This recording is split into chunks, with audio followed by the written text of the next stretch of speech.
Hi, I'm Krista McAllister, and welcome to Cerius Leadership. Whether you are growing your business or another area of your life into what you want it to be, I welcome you. And today, I also get to welcome a dear friend, w.Lea Macchiaroli. She is an advisor, executive coach, and talent optimizer. w.Lea, I've lost track on how many years you and I have been discussing the various approaches to talent optimization. I think we just get together and start geeking out on it. All too often. And it's really not just a buzz phrase, it's a critical business strategy. You and I both know when a company's strategy is aligned, its talent strategy is aligned with its overall strategy, the results are compelling. And just in preparation for this, I pulled a couple of recent stats. There's a number of studies, and it ranges as to the impact that alignment can have on company financial performance. One says that when companies align talent and business strategy, they outperform others by 16%. Another one says that when companies have effective talent management strategies, they're 2.2 times more likely to outperform their competition in terms of financial performance. I know that we can all agree we should be doing this. So why doesn't every organization in the world have their people aligned with their strategy? Why is this so challenging for us? I find it fascinating many times when I sit down with folks. I start with strategy. We all start with business strategy, how we're going to grow the business, how we're going to turn around the business, how we're going to evolve the business. And then we start thinking about, okay, that's great. And now we've got processes that we can do it. Well, it's a three-legged stool. If you don't have people aligned with both that strategy and the process work you're doing, you're not going to get anywhere. What happens to a two-legged stool? Doesn't stand. You can't sit on it. Can't grow off of it. There's no foundation. So I find that most folks get confused. Talent management is a very big term.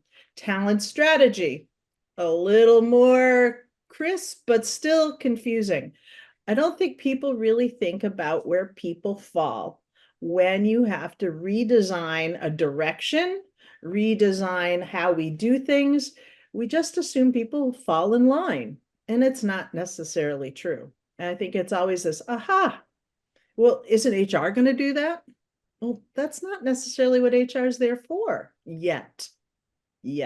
Thank you. Thank you for adding in the yet. Well, and once we get people thinking like that a little more and not so worried about, oh, HR is there for regulations, it's for policies. It's about people. The whole business is about people. And one day everybody will really wake up to that. I truly believe. When I walk in the door, it's people first. And I'm not an HR professional. I'm a strategist. It's really about how are people going to make this all work. And I imagine that that's one of the first places that you're working with to understand what is the strategy, where do we want to, how are we going to get there? You're working with the team, the HR leadership, whether they have that capability inside or they need to borrow it and outsource that capability, that's who you're working with. You talk about the three-legged stool, and I want to dive into a little bit more and get your thoughts or in your direction on. It's common that, well, I've got the people, I've got the strategy, I've got the process, I've got the people because my org chart is all filled out and my positions are filled. I'm done, right? But do we have the right people in the right roles? Do they understand what that role is now as you go forward? And then, even more importantly, is it really clear who they're working with and how they're going to actually connect and work together? Most of the work, when I think about the talent roadmap, when you talk about talent strategy roadmaps, it's really about making sure there's really clear roles, expectations, and understanding what do those folks have as superpowers? Are we really letting people loose on their superpower? Are we spending the time to understand who's doing what and what do they do really well? When I start with a company, and this is one of the very first clients I ever had, I mean, we're talking a long time ago. Um, and I was a little bit of, it was a little bit of a criticism from the CEO, but I said, you're not paying attention to what I'm doing. He said, you spend so much time with my team. I said, this is my methodology is I'm going to spend lots of time with your team. I want Mhm. to know who does what really well. I immerse myself. That's where the strategy is going to come alive, not from the top. It's where it comes alive is the team. So it's really paying attention and listening, observing, letting people really speak up about what works and what doesn't, and making sure that they really are in the right seats. I don't like designing orgs with names. They're open boxes until I know exactly who can perform what. It's a functional box. This is what I want from that box. Who's the right person? And I think people get hung up around saving people. And it's not about saving them. It's like redeploying them into places where they're really going to soar with their strengths. Talk about superpowers. I want to unpack your superpower a bit because you have that instinctive ability to walk in, get clarity on where does the company want to end up, how are we going to get there, and how do we get the right people in the right places doing the right things. For those who do not have that superpower, you just leapt a tall building at a single bound, and we're trying to figure out how in the world you did that. So, unpacking that a little bit, where are you starting at the functional boxes you talked about? What do we need done? How are you working with clients or helping the organization figure out what do we need done? Because we've got to figure that out before we then start putting names in those boxes. Oftentimes, the classic strategic plan out there kind of has targets and its sales and its numbers. I include milestones that have absolutely nothing to do with a KPI. I do a lot of those non-traditional milestones, getting to know your people, letting some growth happen. Where do you need to develop them? But more importantly, if there's a specific goal that is, let's say, out of reach because we don't have the right systems in place or the right process in place, potentially not even right skills, we have to back it out and making sure that we're building to that very specifically. And when I say specifically, I mean, are we training someone that has to fill that spot? Are we looking outside? Are we looking at the teams that may be outside of that particular function and saying, wow, Jane over there has those skill sets and she has one of those superpowers we need in this team. You can't be afraid of that. There's reticence around moving people around when, my goodness, some of these people just flourish once they're in the right seat, doing the right job, the right task, the right activity. It just makes them bloom. They find their strength. My superpower is only that I like to sit back, I like to observe, and I ask lots of questions and listen. Listening is really one of those superpowers I wish all leaders have. We're rushing, rushing, rushing to get things done.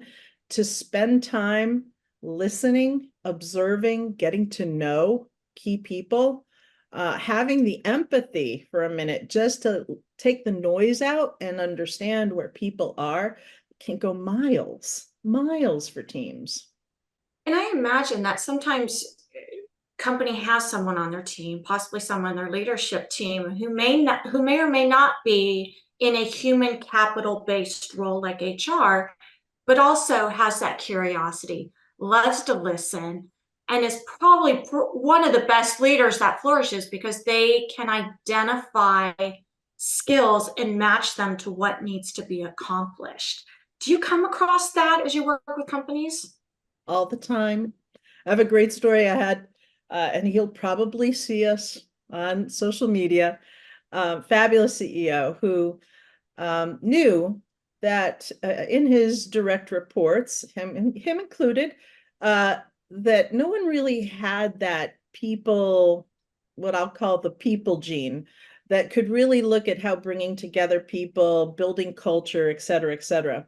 He used a tool with his whole organization, and he really figured out who really had that natural propensity and pulled together a little sub team and made them the people culture team. And they would organize not only cultural events within the company, but he would go to them to say, I've got this issue. How should we approach it? And he would lean on them. To me, that's one of the smartest ways to really look at how to address issues that you may not have in your direct C-suite or even your next level of management.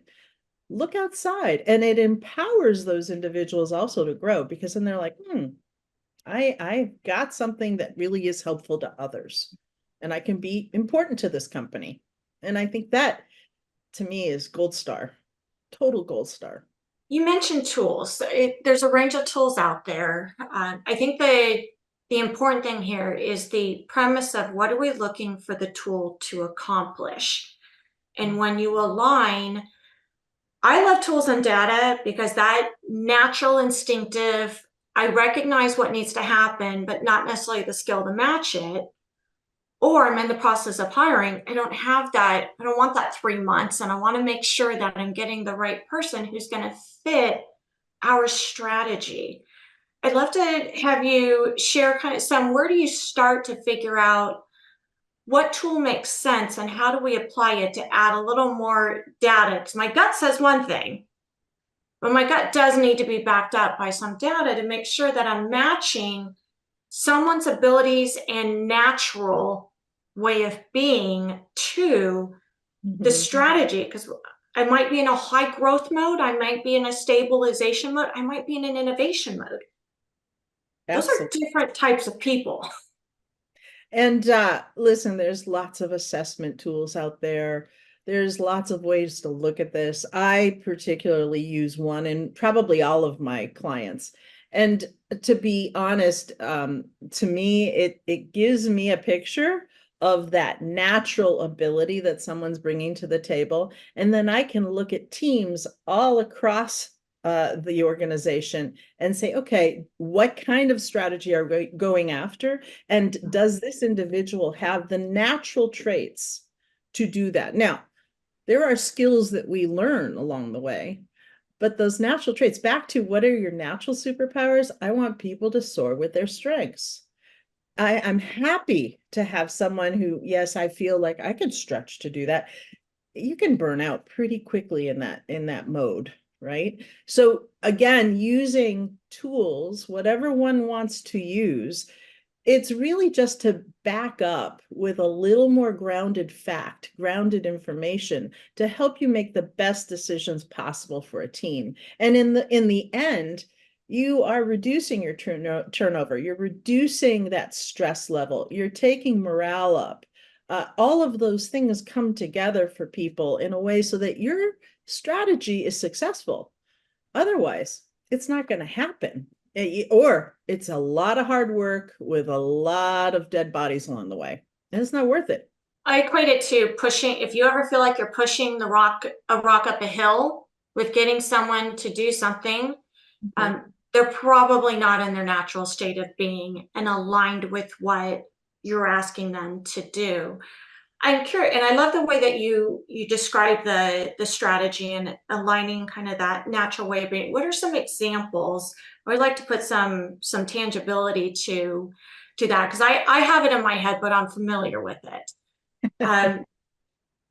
What would be some types of strategies that a company might be leaning towards, and how are they figuring out who on their team is going to naturally be able to lean into that? This is going to be out so far outside their comfort zone. We've got to be able to address that. And what are the gaps that we have? Because I know that's a lot of the work that you do. Oh, absolutely. All right, to name one tool that I use often is predictive index. And with predictive index, if I have a company that's going after a very aggressive, innovative approach to their growth, and that is their predominant strategy, I want to look at the entire team. So on the one hand, you need people that have very strong traits that are going to be standing up and looking forward, looking at new ideas, thinking quick, out of the box, you also at that same level want to make sure someone's on that team that is thinking about, okay, how is the team going to do this? So again, do they have the drives that say, I am focused on teamwork, but I also may have a very strong process side. It's going to get done. I'll probably want to have a CFO that's got some traits that are going to say, let's watch the guardrails, let's not get in trouble, but still be driven forward. Again, those traits all come up very quickly when you look at the assessments of a team and you plot it against the strategy, which the tool does. So in many times it opens up the conversation. Do we have the right people at the table to go after this strategy? Now, if we don't, then we say, okay, what do we have to do to actually have the right people involved in these initiatives? And you might look at the next level down. Maybe you need to have to hire from the outside, but there's ways to accomplish that conversation proactively instead of trying to figure it out 6 months later going, why aren't we getting this done? What are our KPIs? What are we aiming for? How does the team feel about this? All of those questions you've already thought about up front. And it makes it far more effective, a strategic roadmap than you would have otherwise going in blindly. And it doesn't take that much to do. It really doesn't. It seems as though you're getting a crystal ball to say, here's how this individual is going to act or perform. That you just mentioned, you can set expectations and you can have the conversation. How do you feel about this up front as you're talking through? Here's the direction we're going in. Here's what it's going to take. We're going to expand into a new territory. We're going to come out with 3 new products. We're going to do things probably a little differently than we've done the last couple of years. Here's your natural state of being and how you've been performing. How do you feel about this? Mm-hmm. And often, and mind you, and you and I have talked about our profiles, right? Our patterns. Yes. Oftentimes you will find people, especially at a management level, that'll be like, I could do that. Well, my conversation then is, I know you can do it. For how long can you do it? And will you really enjoy it? And it's an introspective moment then. Not because I'm going to demote you because you're not that, natural self. And no tool is 100% FYI, right? Nothing. But this gives me the opportunity to have the conversation and to look at it in a way to say, listen, what do we have to do to help you do this role if you don't fit it perfectly? And it's all an open conversation. Again, actively having the conversation, openly having this discussion, listening intently. Those are the qualities you need to have these conversations. It's not just, hey, just have Jack run that initiative. Well, then that's these kind of fuzzy little conversations around, well, is Jack the right guy for that? No, well, let's look at this for real. Let's look at the information we have in hand. What are the tools that will help us understand it? It always, in my mind, I think about this as the puzzle. That strategy is this picture that we're trying to put together. Here's the makeup of the strategy. Is it innovative? Is it stabilization? The different types. And there's only so many strategies. I think there's an HBR article out there that says, look, there's only 6 different types of strategies. Exactly. This is not it is somewhat of a science here. And then you've got all these puzzle pieces. Mm-hmm. And we're trying to figure out which way do we need to turn each of those puzzle pieces, or do we need to get a connecting puzzle piece to help fit it in? We're not just saying this belongs to another puzzle. And that opportunity to know, yes, you can do it. Someone raise their hand and say, yeah, I'll do it. Most of us are great doers. We'll do anything, we'll try anything, we'll figure it out, but figuring out might take a year. How do we get them some outside expertise to help them figure out how to do it in 3 months? Here's the tool. Here's that connector puzzle piece to make sure that you understand what's involved and how to do this. And It's a whole lot more fun when someone's feeding you the answers and you just get to then go do what you do best.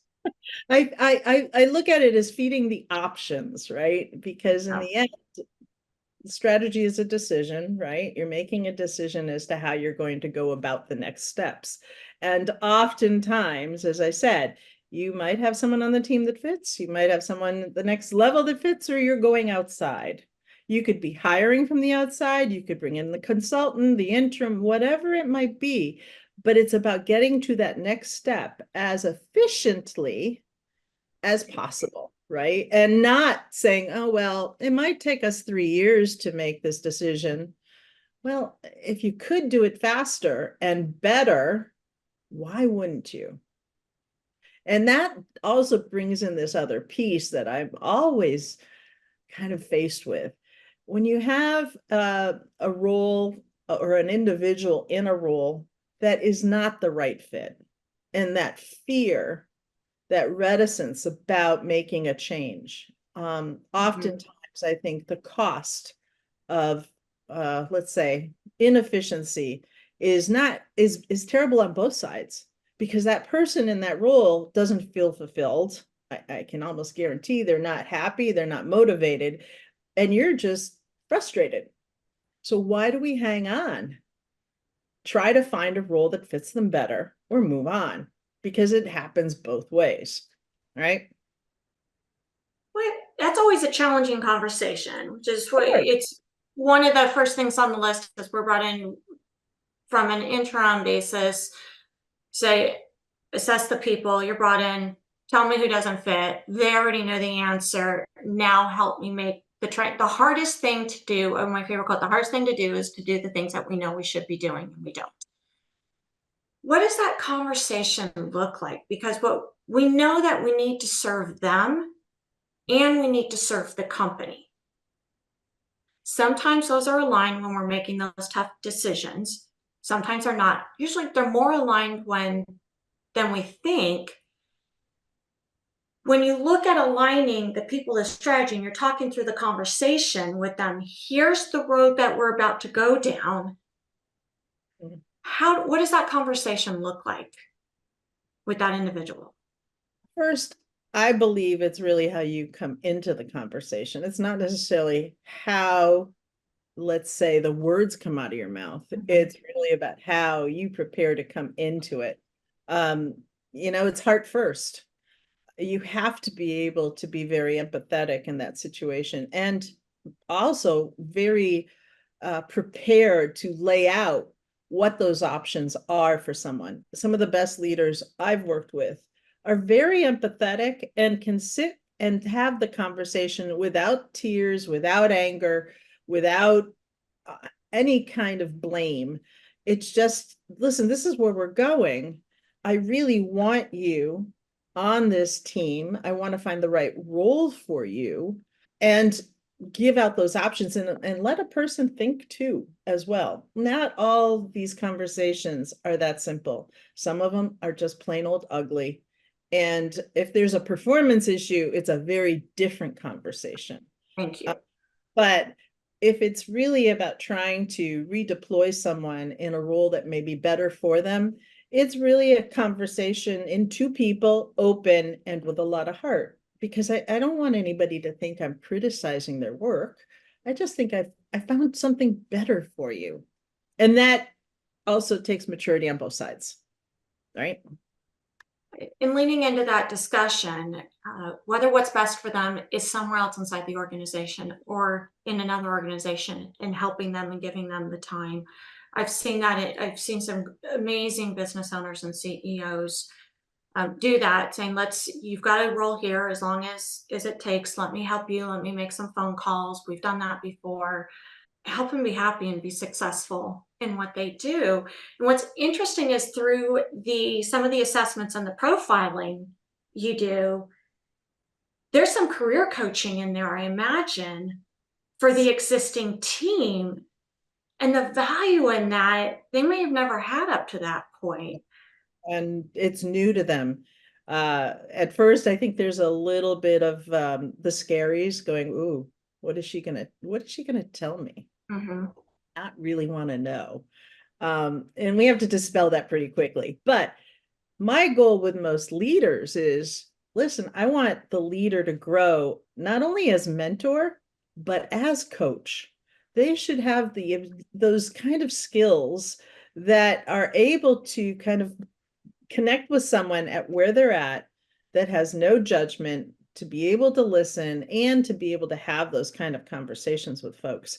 I was just teaching, I want to call teaching. I was doing some workshops for a client for all of her management teams. And a lot of it has been around, how do I make you as manager, not only mentor, but coach? I want to teach you to be me when you talk to your team, because I'm going to change my hat today, and this is what I'm seeing. I really want to make you better. I want to make you happier. Or I'm seeing things aren't going great for you. Tell me what's going on.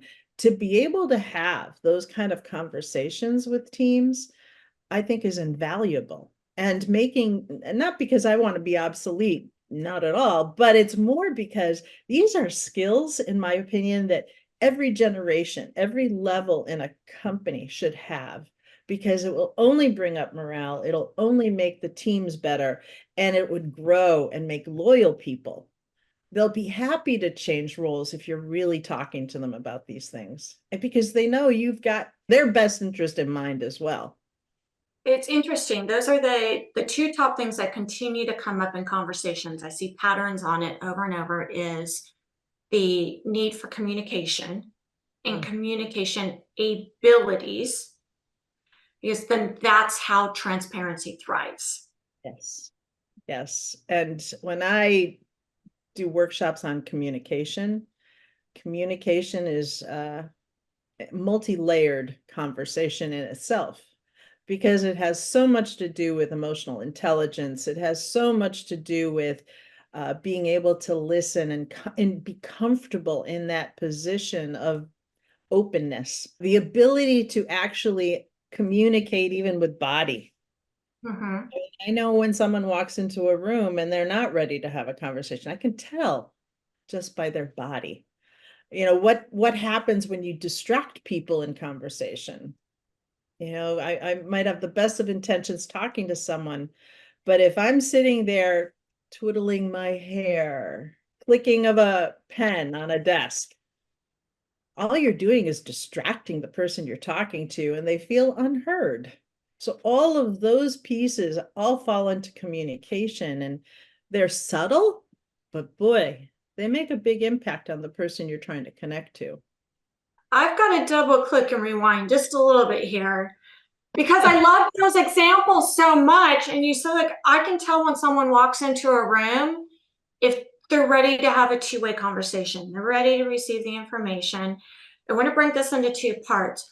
One is, what advice do you give on being ready to have that conversation yourself as the mentor, as the coach? And then part two, what are those signs that you're looking for that are either green light, go, or red light, we've got to reframe this?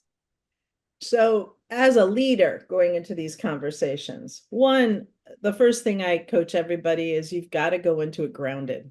You've got to let go of everything else going on around you.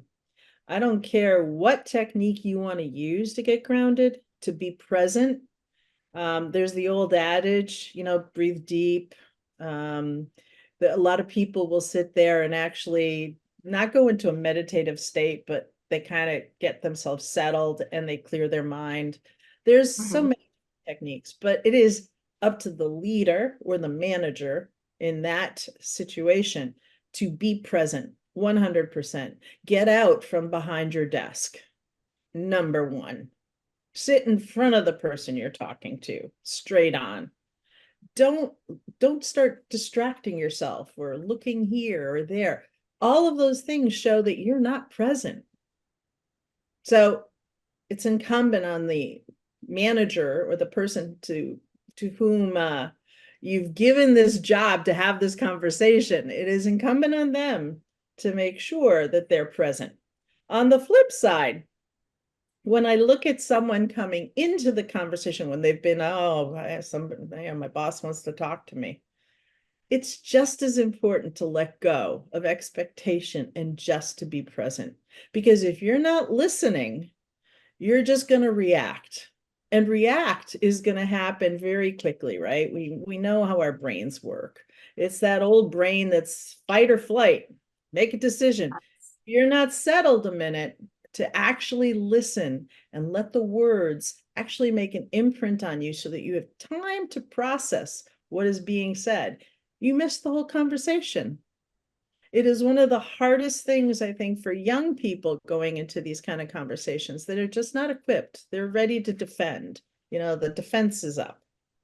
It doesn't have to be that way. So presence, What however. advice do you give in going to those difficult conversations? Because not everyone very few people enjoy feedback from their boss. And it might be an expectation setting. It might be just going through the profile, any number of things that's instigating the conversation. How do you make them feel at ease and keep them out of that fight, flight, or freeze? Because the moment someone's in that, it's you're tuning out.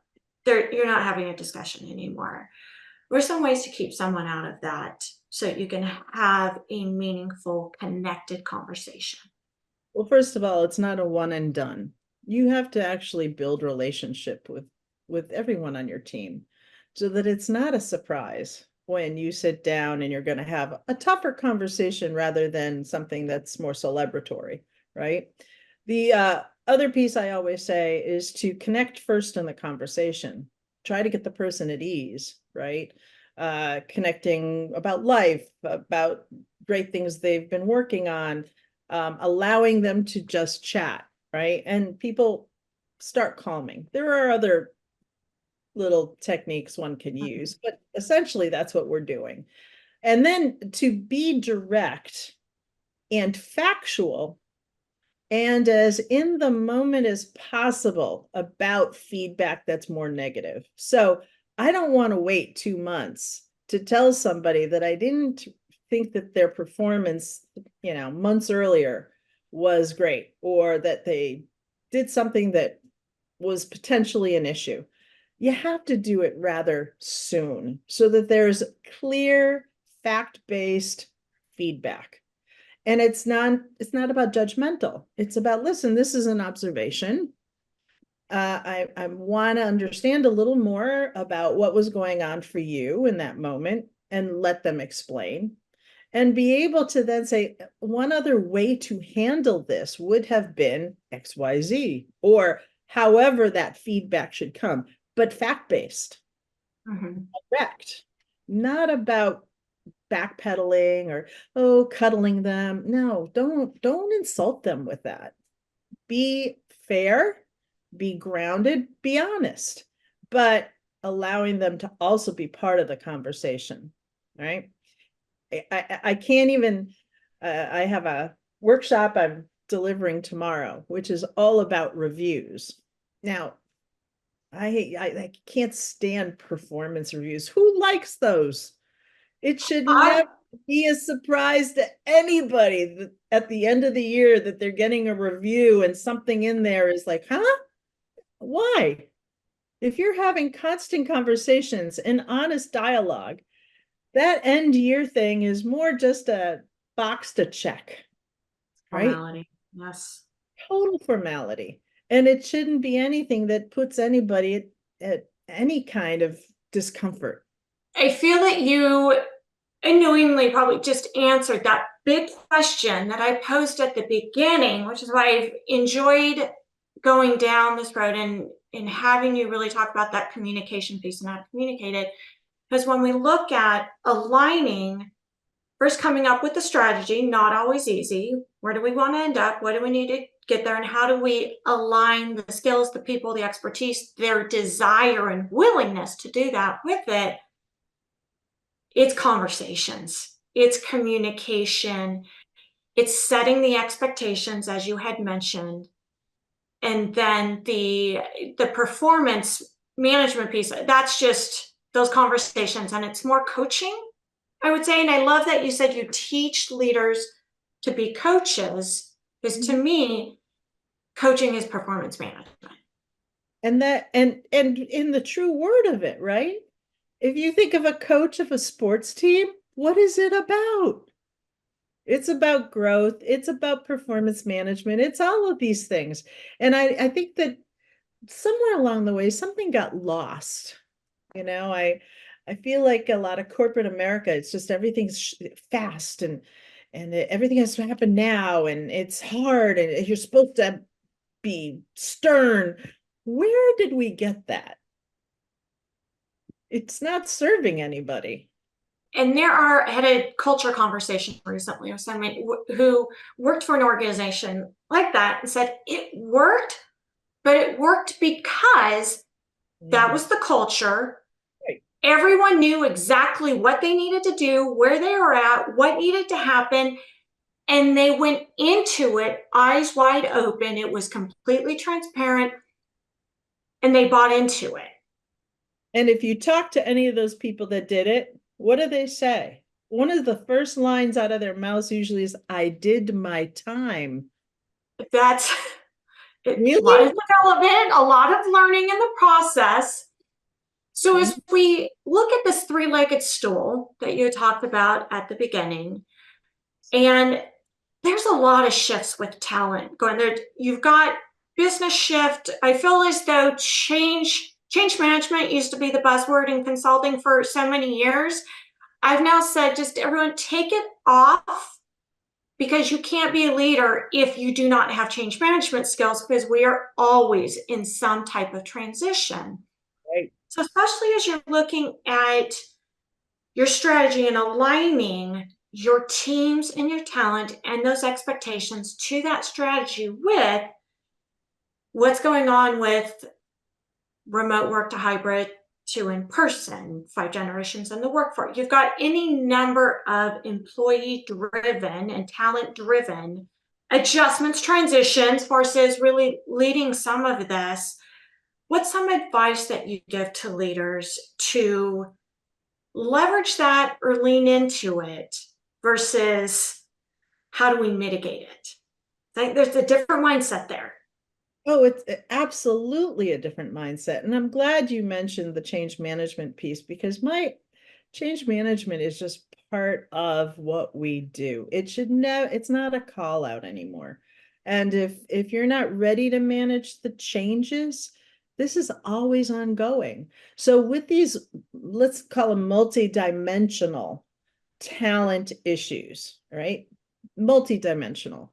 And it's ever changing. One has to always be open and always looking at what is bubbling up instead of trying to push down. I think the push down is where people just assume, oh, the CEO knows best. Well, a lot of CEOs are really, really smart, but they're also smart because they're listening to what's going on. They have the echo chamber, they know what's bubbling up and they're paying attention.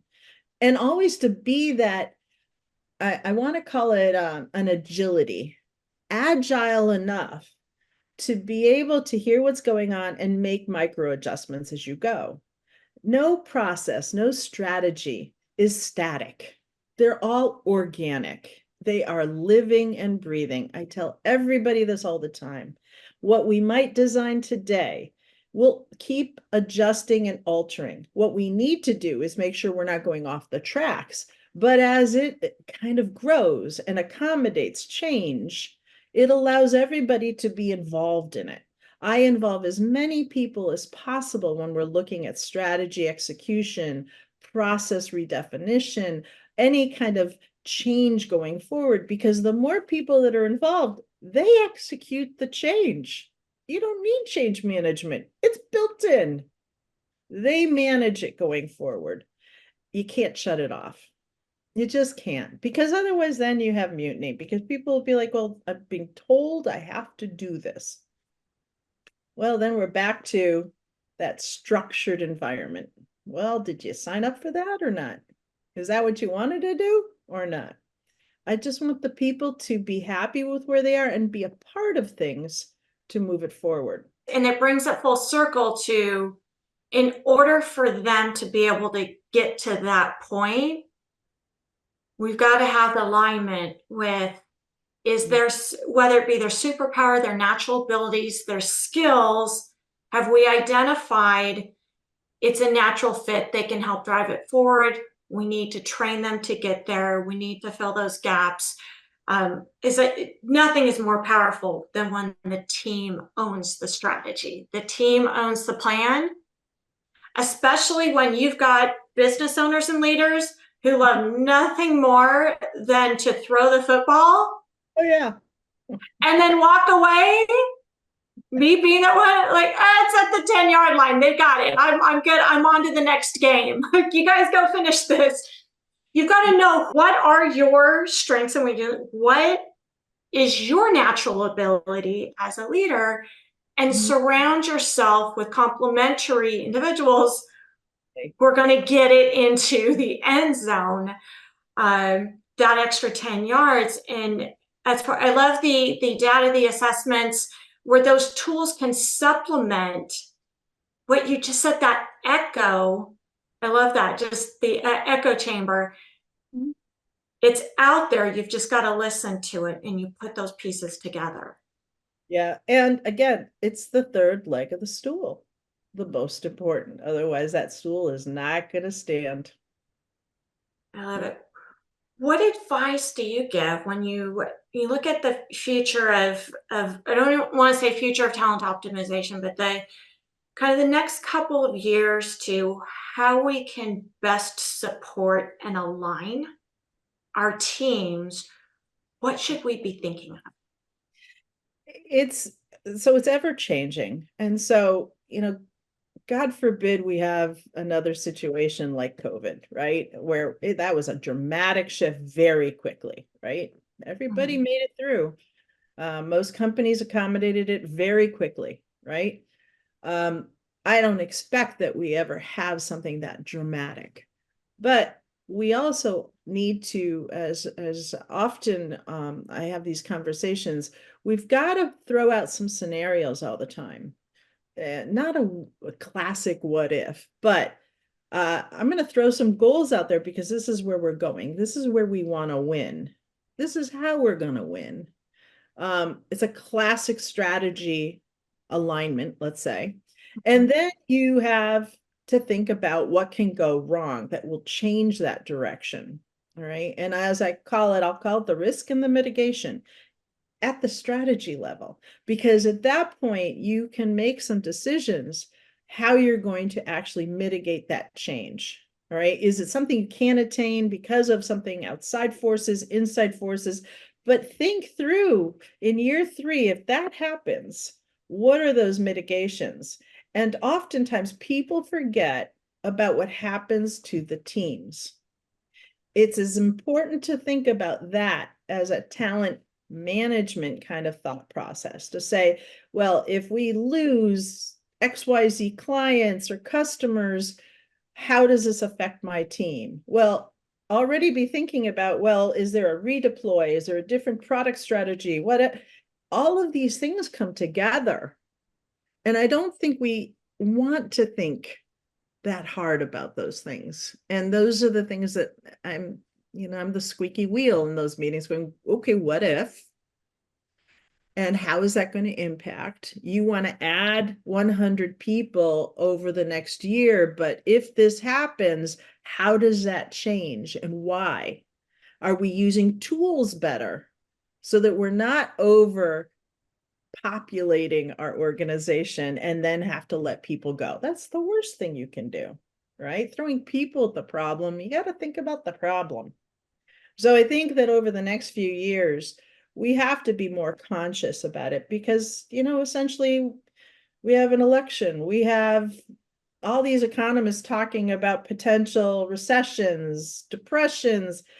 These are all reality things that we got to just think about, but also how it could impact our teams and our people, which is still the most expensive resource we have. It's an interesting training to go through with your teams to also figure out, do we have the right end team and are they ready for that? is give them that scenario. Take a 2-hour meeting, take a 4-hour offsite, and give them that scenario. Like Absolutely. COVID, you see how people perform when they've got a mission critical task. Let's not wait until we lose our customer. That's 30% of our business. Let's role play that case study now on an offsite or in a 2-hour meeting. Sit back and watch the team. See how they role play it. See how they go through it, and you're able to make adjustments and see some of those gaps sooner than later, which is probably going to lines to some of the assessments. Then you start to add up the data points and say, okay, I now see what that piece of paper was saying. I just saw it in that 2-hour meeting. Here's the coaching plan. Here's the development plan. Absolutely. And what's fascinating too, by the way, when the team actually comes up with these options, they own them. They own them. I'm not, if I dictate these things, it gets into that little, PowerPoint and it gets thrown out. No, when they come up with the ideas, they own them and they will fight for them and they will figure out how to make it work. The other piece too is that they will also start really thinking about what are the different levers to managing the business, right? It's not just a COO, CFO, CEO role. It's part of the team. Hey, I could do XYZ and manage this product in a different way. I can bring in 3 consultants and we can take that offline and figure it out by next quarter. They're already thinking of all those levers. It takes a lot of pressure off the C-suite in a way that, it's not only on them. They can rely on their team. My takeaway is the biggest indicator to know that your people leg of the stool is aligned with your strategy and your process is that people leg of the stool is owning that strategy and that process. And that to me, you're winning all the way around. Yep. Thank you so much. I always enjoy these conversations. I learn from you every single time, and I appreciate you sharing your expertise and joining me today. And I always learn from you as well. And it says a lot about our years of friendship. So I absolutely cannot wait for our next conversation. Absolutely. Thank you so much for joining me today on Cerius Wow. Leadership. Thank you.